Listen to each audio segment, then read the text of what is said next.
Nah, setelah pembenaran atau justification sudah selesai, sudah tuntas dan sudah dilakukan oleh Allah, sekarang saatnya kita masuk ke dalam fase yang kedua dari keselamatan ini, yaitu fase pengudusan atau sanctification. Apa itu pengudusan atau sanctification itu, Bapak Ibu? Fase pengudusan ini adalah proses pengudusan, dan ini adalah proses setiap hari sepanjang hidup kita, dan inilah yang sering kita kerjakan, dan inilah yang sedang kita kerjakan selama kita hidup di dunia ini.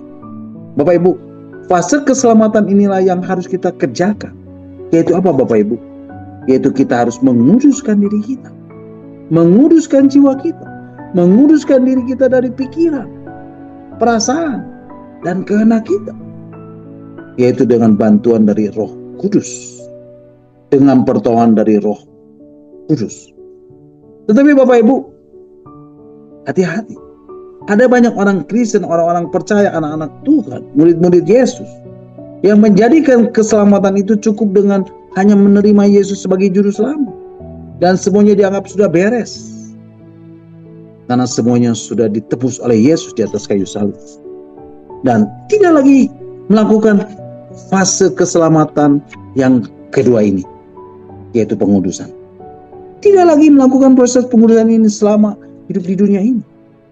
Padahal kehidupan yang kudus, yang seharusnya menjadi harga mati, yang mutlak, yang absolut, dan tidak ada toleransi, itu harus kita lakukan. Mengapa hal ini jarang diperkarakan di dalam hidup ini? Padahal ini sesuatu yang sangat penting. Karena tidak ada orang yang dapat datang kepada Allah, yang dapat melihat Allah tanpa kekudusan. Sebab Allah itu kudus. Tetapi Bapak Ibu, yang sebenarnya yang harus kita mengerti, yang harus kita pahami, dan yang harus kita lakukan adalah bahwa kesucian dan kekudusan itu adalah suatu proses. Ya, proses sepanjang hidup.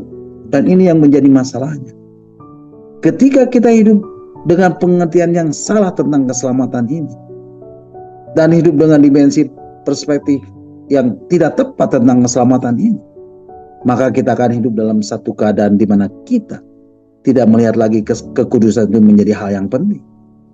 Tetapi yang seharusnya adalah, atau syarat utama masuk ke tahta hadirat Tuhan adalah, karena Allah itu kudus, maka kita haruslah hidup kudus.